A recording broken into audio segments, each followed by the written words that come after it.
कुरान में मौला ने फरमाया है जमीन पर हमने पहाड़ों को मेख बनाकर गाड़ दिया है। आज साइंस ये कह रहा है कि पहाड़ 9 गुना नीचे अंदर तक मौजूद है। कुरान किस जमाने में नाजिल हुआ? एस्ट्रोनॉमी नहीं थी, एस्ट्रोलॉजी नहीं थी, जमीन के ये जियोफिजिक नहीं थे, आलाजात नहीं थे, तहकीक के लिए माइक्रोस्कोप टेलीस्कोप कुछ नहीं था। उस जमाने में कुरान जमीन के अंदर की बात बता रहा है। ये अजीम मौजिजा है कुरान का मेरे अजीजों। इसीलिए कुरान कहता है सोचते क्यों नहीं, फिक्र क्यों नहीं करते। अस्सलामु अलैकुम वरहमतुल्लाहि वबरकातुहू। प्यारे नाज़रीन, हम लोग मुसलमान हैं, अल्लाह पर यकीन और ईमान रखते हैं। अल्लाह रब्बुल आलमीन ने अपने बंदों की हिदायत के लिए कुरान करीम को हमारे लिए नाजिल फरमाया है। कुरान करीम के अंदर अल्लाह रब्बुल आलमीन ने हमें अपने अहकाम बताए हैं कि जो काम हमें करना है और जो काम हमें नहीं करना है, वो सारी की सारी चीज़ें बता दी। और जो काम उसमें नहीं है वो रसूलुल्लाह सल्लल्लाहु अलैहि वसल्लम के ज़रिए हमें बताया है। इसी को लेकर के कुरान हमें क्या सिखाता है, हम क्या कर रहे हैं, इसी को लेकर हजरत मौलाना मुफ्ती सलमान अजहरी साहब दामत बरकातुहू ने बहुत ही शानदार और ज़बरदस्त बयान दिया है। ये बयान तमाम मुसलमानों को ज़रूर सुनना चाहिए। अगर आप ईमान वाले हैं, अगर आप अल्लाह पर यकीन और ईमान रखते हैं, तो ये बयान आपके लिए बहुत ज़रूरी है कि कुरान का पैगाम मुसलमानों के लिए क्या है। तो चलिए सबसे पहले हजरत मौलाना मुफ्ती सलमान अजहरी साहब का ये शानदार और ज़बरदस्त बयान सुनते हैं। इसके बाद इंशाअल्लाह बात करेंगे। वीडियो क्लिप आपकी स्क्रीन पर। रास्ते कैसे बनते हैं ये भी कोई इल्म नहीं था। पहले लोग सितारे देखते थे और चलते जाते थे। या आज जो रोड बने हुए हैं, इसकी इजाद ही सैयदना उमर फारूक ने की है रदी अल्लाह ताला। कि आम एक रास्ता होना चाहिए, हाईवे होना चाहिए, उसको पक्का बनाना चाहिए कि लोग इसी से गुजरे। आज आपको रास्ते इतने बने हुए हैं इसलिए कोई तारा नहीं देखता, सिर्फ सामने देखते हैं। अब तारे देखेंगे तो फिर बड़ा मसला हो जाएगा। उस जमाने में तारे देख करके चलते थे। अजीजाने गिरामी, यूरोप का हाल उस जमाने में यह था कि नॉलेज नाम की कोई चीज नहीं थी। वो लोग अंधविश्वास, जैसे आज भी हमारे यहाँ कुछ लोगों में मौजूद है, अंधा यकीन, इन चीजों पर बहुत अमल करते थे। जैसे अपशगुन हो जाना, ये तमाम मामलात में बहुत वो आगे थे। हत्ता कि बीमारियों को भी वो बीमारी नहीं समझते थे। जैसे आज यूरोप जादू टोने पर यकीन नहीं रखता, हर चीज को बीमारी कहता है। उस जमाने में हर बीमारी को वो जादू समझते थे, शैतान समझते थे। बीमारी का उनको इदराक भी नहीं था। इस्लाम में जो फुकहा पैदा हुए, जो अतिब्बा पैदा हुए, जो साइंसदान पैदा हुए, उन्होंने बीमारी के मुतालिक बहुत सारे तहकीकात पेश किए। सिर्फ ये बात मैं अर्ज करना चाहूंगा कि कुरान उस जमाने में नाजिल हुआ है जब इल्म का वजूद ज्यादा नहीं था लोगों के पास, इतना कि कोई इक्का दुक्का लिखना जानता था। और किस पर नाजिल हुआ ये भी आपके जहन में होना चाहिए। दो चीजें दिमाग में रखें, उसके बाद फिर मैं कुरान की आयतें पढ़ता हूं। एक, माहौल ऐसा है, साइंस का वजूद नहीं, इल्म का वजूद नहीं, इल्म नाम की चीज ही नहीं थी लोगों के पास। और जिस पर नाजिल हुआ वो ऐसा रसूल है जो किसी का शागिर्द भी नहीं, कोई उस्ताद नहीं, मुहम्मदुर रसूलुल्लाह सल्लल्लाहु तआला अलैहि वसल्लम। उन पर कुरान नाजिल हुआ, ऐसे माहौल में नाजिल हुआ जब कोई इल्म जानने वाला नहीं था। और जिस पर नाजिल हुआ वो किसी यूनिवर्सिटी से पढ़ा, किसी कॉलेज से पढ़ा, किसी मदरसे से पढ़ा हुआ रसूल नहीं। उस रसूल का मुअल्लिम और उस्ताद सिर्फ खालिक कायनात है। जिब्राइल अलैहिस्सलातु तस्लीम का भी सिर्फ इतना काम रहा है, जो रब ने हुक्म दिया उतना ही पहुंचा दिया। बल्कि बहुत सारी कुरान की बातें ऐसी हैं जो जिब्राइल पहुंचा तो गए लेकिन उसका इल्म उन्हें भी नहीं दिया गया, उन्हें भी नहीं दिया गया। अब ये दो बातें किसी को भी चैलेंज करके बता देना, तारीख की सच्चाइयां इस बात का इनकार नहीं कर सकती। अपने तो अपने, गैरों ने भी हुजूर की तारीख लिखी है और सबों ने इकरार किया है कि मोहम्मद सल्लल्लाहु अलैहि वसल्लम एक ऐसे प्रॉफिट हैं जो पूरी जिंदगी भर किसी उस्ताद के पास गए नहीं, किसी उस्ताद के पास गए नहीं। और ये भी हिकमत है मेरे मौला की, इसीलिए हम उस रसूल को अन-नबियुल उम्मी कहते हैं। उम्मी का मतलब कुछ बेवकूफ लोग आज के जमाने के जो बदअकीदा हैं वो अनपढ़ करते हैं। रसूल अनपढ़ थे, माअज़ल्लाह।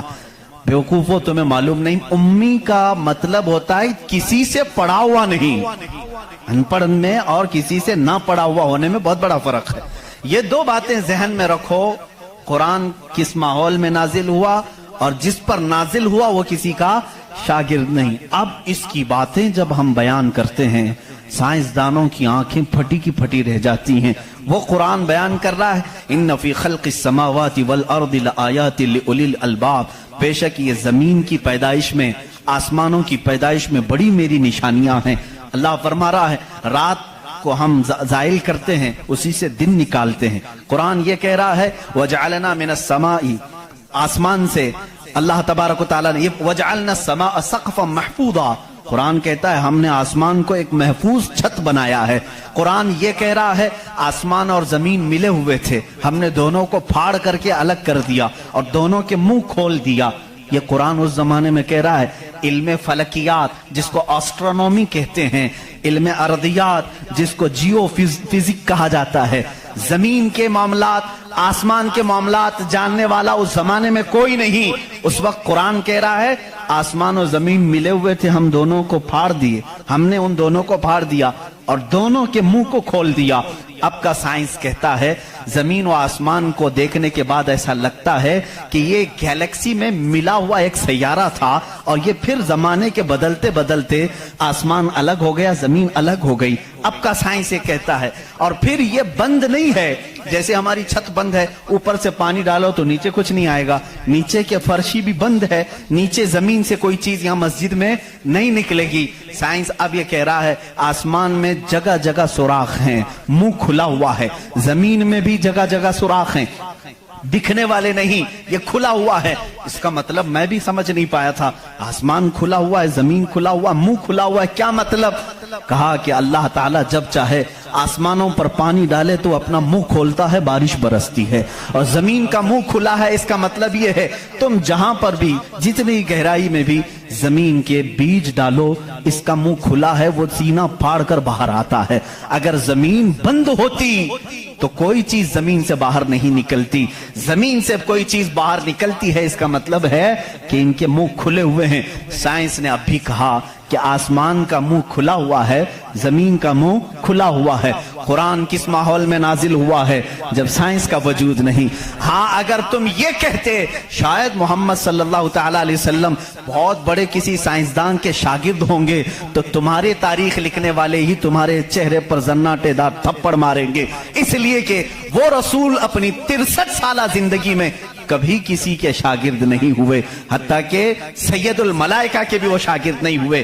कुरान यही कह रहा है जमीन की पैदाइश में, आसमान की पैदाइश में मेरी निशानियां हैं। अजीजा ने गिरामी, अब मैं वो निशानियां गिनाऊं, बहुत तवील वक्त दरकार है। कभी आपने महसूस किया कि आसमान अल्लाह की निशानी है? अल्लाह की निशानी है।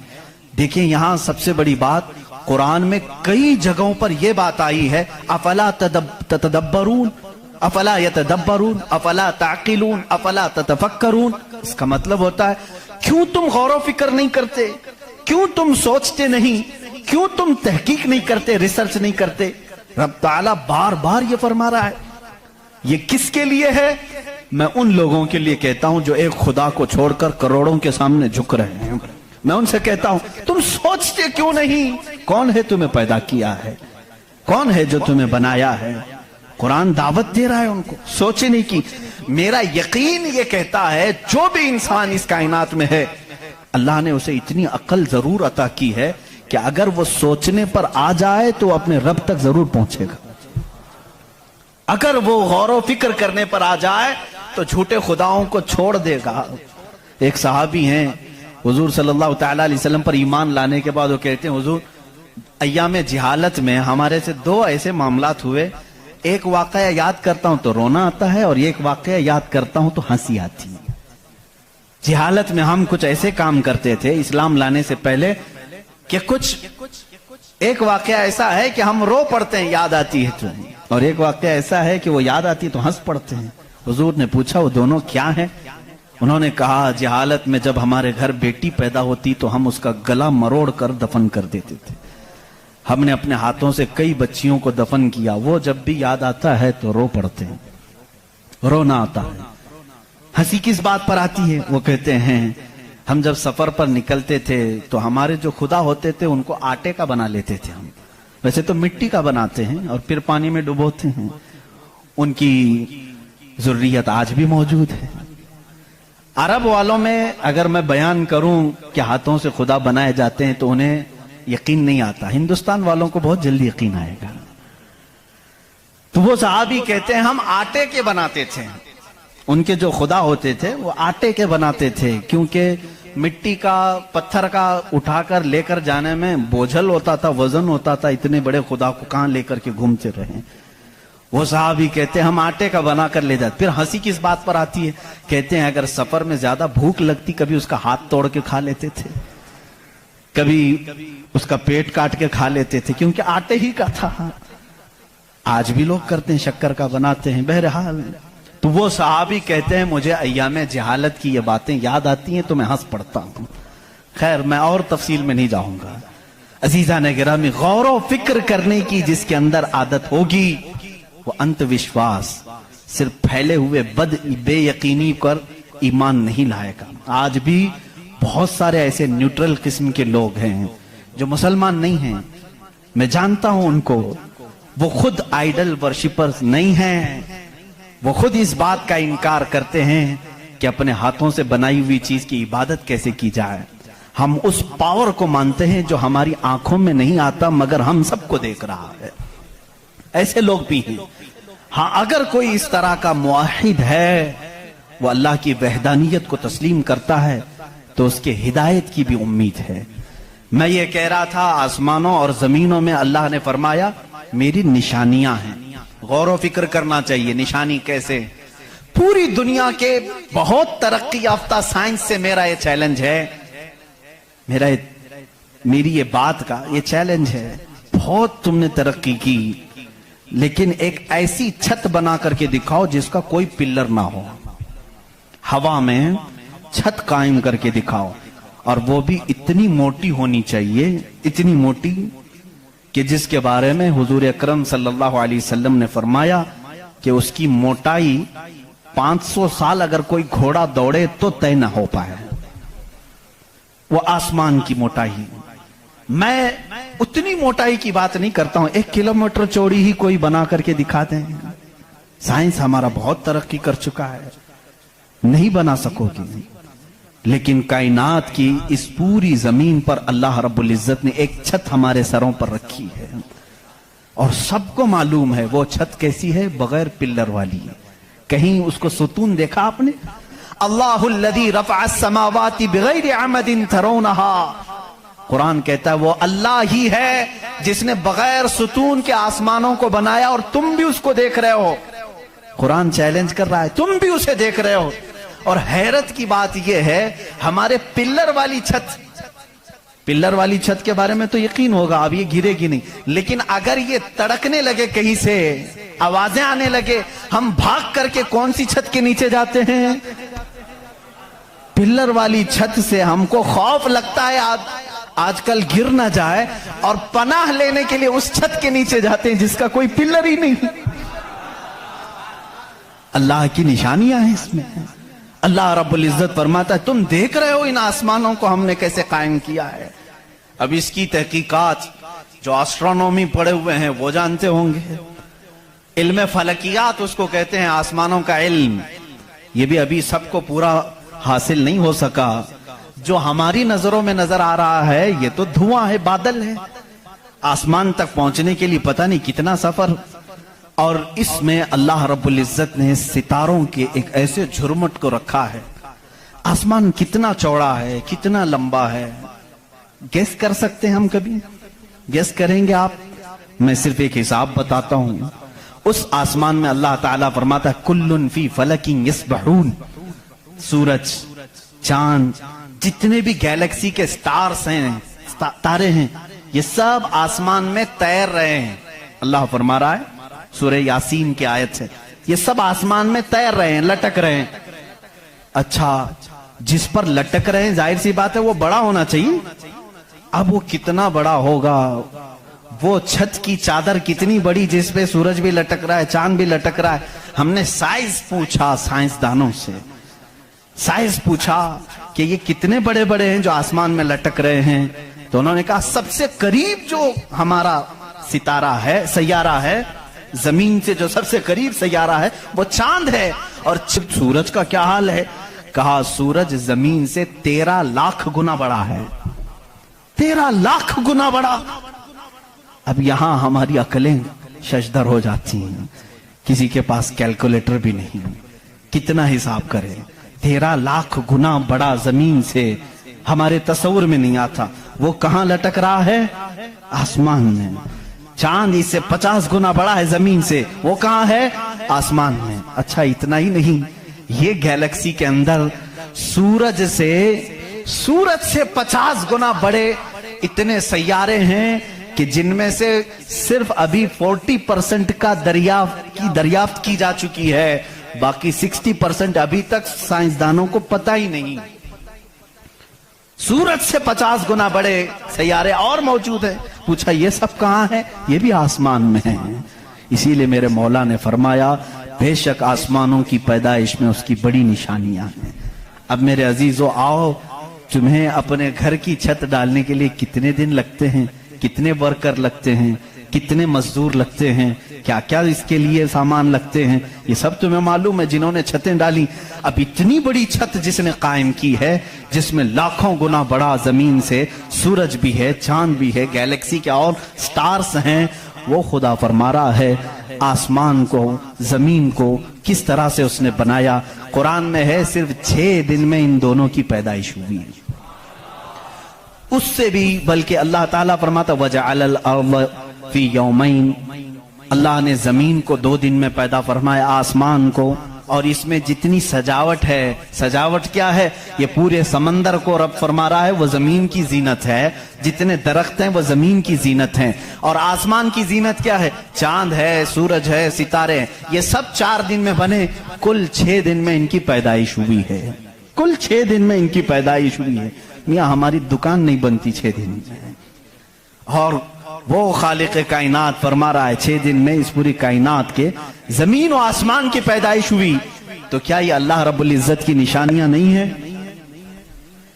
गौर और फिक्र, तदब्बुर। मैं अगर सुनी हुई बातों पर यकीन नहीं आता कुछ लोगों को, क्योंकि वो साइंस के माहौल में आज जी रहे हैं, वो हर बात साइंस की यकीन के साथ मान लेते हैं। मैं उनसे ही कहता हूं अपने साइंसदान आकाओं से पूछें कि इस जमीन का हजम कितना बड़ा है, आखिर ये ठहरी कैसे है इतने दिन तक, यावत तक कायम कैसे है, ये हिलती क्यों नहीं है? अच्छा, उसके बाद रब ताला फरमाता है हमने इस जमीन को पानी पर बिछाया है। ऐ अल्लाह, तेरे अजायब कुदरत अजीब दर अजीब हैं, कितने अजीब हैं। आपसे मैं कहता हूं, हौज में या मस्जिद का भी हौज है, जाओ एक चादर उसके ऊपर बिछाओ, टॉवेल लेकर के बिछाओ, कितनी देर तक वो पानी पर खड़ा रहेगा। टॉवेल, चादर, इसकी मोटाई कितनी है? बहुत पतली सी है, वो mm में आएगी, लेकिन वो आपके इस पानी पर ठहर नहीं सकती। अगर आप कहें मोटी चीज में बिछाऊं, मोटी चीज बिछा करके दिखाओ, कितनी देर वो रुक सकेगी? नहीं रुक सकेगी। और ये अल्लाह ने कुरान में फरमाया हमने पानी पर जमीन को बिछाया, और इसका इनकार साइंस भी नहीं कर रही है। साइंस भी यही कहती है जमीन को जितनी जगह से खोदा जाए पानी ही है। हम भी तो बोरवेल जो निकालते हैं, जमीन को खोदने के बाद पानी आता है। अब पानी पर इस जमीन को बिछाया रब तबारक व तआला ने, कितना वजन ये उठाई हुई है, कितना वजन उठाई हुई है। सबसे बड़ा वजन तो उन मुशरिकीन का है जो उस रब को नहीं मानते हैं। ये धरती का बोझ इनको कहते हैं, ये सबको उठाई हुई है। पता नहीं कितने करोड़ों टन इस पर वजन है ये, लेकिन कभी भी हिलती हुई नजर नहीं आती। लेकिन उसको भी कुरान में अल्लाह फरमा रहा है हमने इस जमीन को हिलने से रोकने के लिए जगह जगह पर पहाड़ों को मेख बनाकर गाड़ दिया। वल जिबाल औतादा, और पहाड़ों को हमने मेख बनाकर गाड़ दिया है। اب اس کی تحقیق اس زمانے میں نے اپنے پڑھنے کے زمانے میں اس کی ایک تحقیق اپنے استاد کے پاس پڑھی تھی. صفا مروہ کے بارے میں اختلاف چل رہا تھا. سعودی یہودی حکومت نے صفا مروہ کو پوری طور پر ختم کرنے کی ناپاک کوشش کی اور الگ سے انہوں نے مسعی بنایا صحیح کرنے کا. تو اختلاف علماء میں تھا کہ انہوں نے زیادہ چوڑا کر دیا. اسی زمانے میں یہ تحقیق ہوئی پہاڑ جو ہے اس کا وجود زمین پر کیسا ہوتا ہے. ان سعودیوں نے کہا پہاڑ ایسا اوپر شیپ میں ایسا ہوتا ہے, ٹرائنگل ہوتا ہے, اوپر سے کونا ہوتا ہے, نیچے چوڑا ہوتا ہے. ان سعودیوں نے کہا نیچے بھی یہ جڑیں چھوڑتا ہے, پھیلتا ہوا جاتا ہے, جیسے درخت اوپر ہوتا ہے اور نیچے اس کی جڑیں پھیلی ہوئی ہوتی ہیں. تو انہوں نے کہا نیچے بھی وہ پہاڑ کا حصہ ہے, اس لیے ہم نے بازو میں بھی راستہ بنایا تاکہ صفا مروہ کی صحیح اگر ہو رہی ہے تو وہ پہاڑوں کے بیچ میں ہی ہو رہی ہے. میرے استاد گرامی مصر کے ہیں, انہوں نے پوری اس پر تحقیق کے ساتھ کتاب لکھی, چیلنج کیا, کہا پہاڑوں کو اگر کھود کر کے دیکھو ہمارا یقین یہ کہتا ہے. انہوں نے بہت سارے دلائل سے ثابت کیا پہاڑ اوپر سے جو اس طرح کے شیپ کا ہوتا ہے, ٹرائنگل اوپر سے, نیچے وہ جڑیں نہیں چھوڑتا بلکہ اندر جاتے جاتے اور باریک ہو جاتا ہے, اندر باریک ہوتے ہوتے ہوتے بہت پتلا ہو کر نیچے تک جاتا ہے. میں نے پوچھا نیچے کتنی اندر تک ہے؟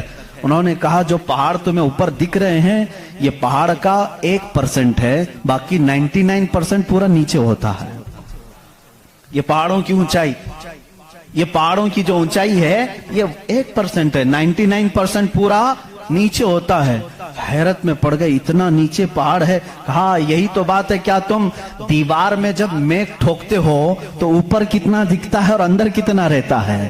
2 انچ کا اگر ہم لے رہے ہیں میخ اور کیل تو اس کا منہ صرف اوپر تھوڑا سا, وہ بھی mm میں ہوگا, اور 2 انچ تک اندر وہ دیوار میں دھسا ہوا ہوگا. اور جب قرآن میں مولا نے فرمایا ہے زمین پر ہم نے پہاڑوں کو میخ بنا کر گاڑ دیا ہے, آج سائنس یہ کہہ رہا ہے کہ پہاڑ 9 گنا نیچے اندر تک موجود ہے. قرآن کس زمانے میں نازل ہوا؟ آسٹرونومی نہیں تھی, آسٹرولوجی نہیں تھی, زمین کے یہ جیو فزک نہیں تھے, آلہ جات نہیں تھے, تحقیق کے لیے مائکروسکوپ, ٹیلیسکوپ کچھ نہیں تھا. اس زمانے میں قرآن زمین کے اندر کی بات بتا رہا ہے. یہ عظیم معجزہ ہے قرآن کا میرے عزیزو. اسی لیے قرآن کہتا ہے سوچتے کیوں نہیں, فکر کیوں نہیں کرتے؟ وہی ہے خالق کائنات جس نے اس پورے نظام کو بنا رکھا ہے. یہ اتنی نہیں ہے, یہ جو زمینوں میں نظر آ رہی ہیں ان کی تحقیقات کرتے کرتے کئی لوگوں کی زندگیاں ختم ہو گئی. کچھ چاند کی تحقیق پر چلے, کچھ سورج کی تحقیق پر چلے, کچھ زمین کی تحقیق پر چلے. انسانوں کو بھی اللہ نے یہ علم دیا ہے, یہ عقل دیا ہے. یہ جو سائنسدان اپنی تحقیق کر رہے ہیں یہ کبھی یہ نہ سمجھیں کہ یہ ہماری مارے ہوئے تیر ہیں, بلکہ اللہ اپنے بندوں کو خود اتنی سمجھ بوجھ دیتا ہے کہ وہ اس کی نشانیوں کی کھوج لگائیں اور کائنات کو بتائیں کہ کوئی تو ہے جو طاقت اسے چلا رہی ہے, کوئی تو ہے نظام جو اس کی پرورش کر رہا ہے. لیکن یہ دھوکہ باز بن جاتے ہیں کچھ لوگ کہ وہ تحقیق کر کے سمجھ تو جاتے ہیں لیکن بعد میں جب ان کو علم ہوتا ہے کہ اس کے پیچھے کوئی طاقت ہے وہ بتا نہیں پاتے, اس لیے کہ کفر ان کے دلوں میں رچ بس چکا ہے. آپ کو ایک اور سائنس کے اسٹوڈنٹس کے لیے بھی یہ بات ہے, آپ کو معلوم ہے یہ ستارے جو ہیں, سیارے ہیں, یہ اپنی عمر مکمل کر کے, ابھی کی بات ہے یہ, سائنس ایک بڑے سائنسدان نے اور ناسا کے لوگوں نے بھی جو خلا پہ جاتے ہیں اسپیس پہ, ان لوگوں نے یہ بات پیش کی کہ ستارے جتنے بھی ہیں گیلیکسی میں اس میں سے کچھ کی عمر ہزاروں سال کی ہوتی ہے, لاکھوں سال کی ہوتی ہے. جب ان کی عمر مکمل ہوتی ہے تو یہ ایک جگہ جا کر کے ٹوٹ جاتے ہیں, داخل ہو جاتے ہیں, جن کو بلیک ہول کہا جاتا ہے. تو دیکھا آپ لوگوں نے حضرت مولانا مفتی سلمان اظہری صاحب نے کتنا شاندار اور زبردست بیان دیا ہے. یہ قرآن کا پیغام مسلمانوں کے لیے کیا ہے اور ہمیں اپنی زندگی کیسے گزارنا چاہیے, اسلام ہمیں کیا زندگی جینے کے لیے سیکھ دیتا ہے. ہم تمام لوگ اس پر عمل کرنے کی مکمل کوشش کریں, اس ویڈیو کو لوگوں تک شیئر کریں. ملتے ہیں کسی نئے بیان یا کسی نئے اپڈیٹ کے ساتھ. السلام علیکم ورحمۃ اللہ وبرکاتہ.